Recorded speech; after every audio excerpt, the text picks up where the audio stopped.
দর্শক, শুরুতে গরম গরম খবর। কেন্দ্রীয় বাহিনীর হাতে সপাটে চর। কেন্দ্রীয় বাহিনী একেবারে বাউল শট খেলে দিল। এমনই গুরুত্বপূর্ণ খবর পেতে চ্যানেলটি সাবস্ক্রাইব করতে ভুলবেন না। আর হ্যাঁ, ভিডিওটি স্কিপ না করে পুরো দেখার অনুরোধ রইল। দর্শক, এখন আপনারা দেখছেন প্রাইম বাংলা টিভি। আমি অমিত কুমার দাস। ঘটনাটা কি দেখুন।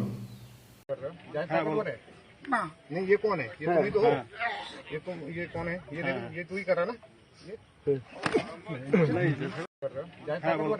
ना नहीं, ये कौन है? ये तुम ही तो हो। ये कौन है? ये तू ही कर रहा ना? ওকে আগে ধাক্কা দিচ্ছে। मार रहा है यार, ये क्या बेंचो हैं? गलत काम कर रहा है।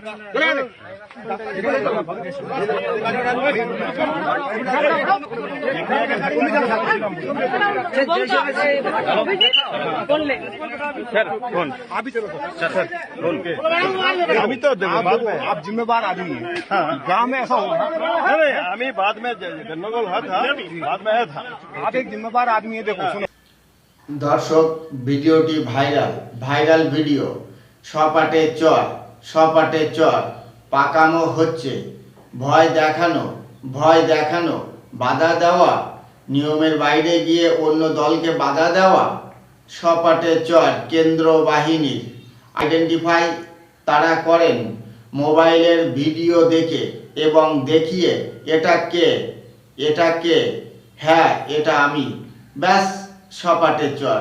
দর্শক, এ ঘটনা ঘটেছে সবাঙে।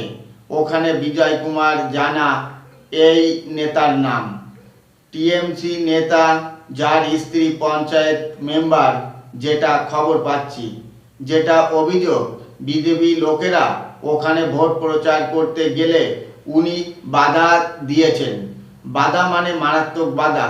কিছু করা যাবে না। এখানে মারাত্মক কিছু করতে থাকে উনাদের সাথে, তখন বাধ্য হয়ে কেন্দ্র বাহিনীর কাছে অভিযোগ জানায়। ফোনে ভিডিও রেকর্ডিংটা কেন্দ্র বাহিনীর দেখায়। তখনই কেন্দ্র বাহিনী ব্যবস্থা নেয়। দর্শক, দেখলেন তো, শুধু ব্যবস্থা নয়, সঙ্গে সঙ্গে যথাযথ ব্যবস্থা, ঠিকই ব্যবস্থা। এরপর কেন্দ্র বাহিনী যেটা করেছেন, নিশ্চয়ই এটা করা উচিত ছিল বলেই করেছেন। ঠিক আছে, বেশ করেছেন। এমন দিতে হবে, না দিলে হবে না। দিদি তো সবসময় উস্কানি দিচ্ছে। দিদির উস্কানি পেয়ে তো এমন কাণ্ড কারখানা করছে।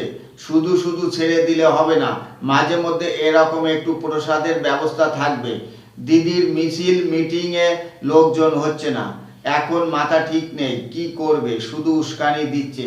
উস্কানি দেওয়া ছাড়া তার তো কোনো কাজ নেই।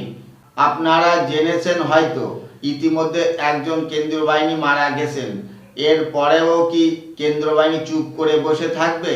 যখন কেন্দ্র বাহিনী উনাকে জিজ্ঞাসা করছিলেন এটা কে, তখন উনার অ্যাটিটিউড হাবভাব উনি আগে বুঝে গেছিলেন নাকে পড়বে।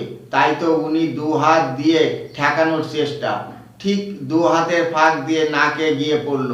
আর কি বলবো, যা বলার আপনারা বলবেন আর মতামত কমেন্ট করে জানাবেন। ভিডিওটি ইনফরমেটিভ লাগলে লাইক, শেয়ার, সাবস্ক্রাইব এবং কমেন্ট করতে ভুলবেন না। এতক্ষণ প্রাইম বাংলা টিভি দেখার জন্য ধন্যবাদ।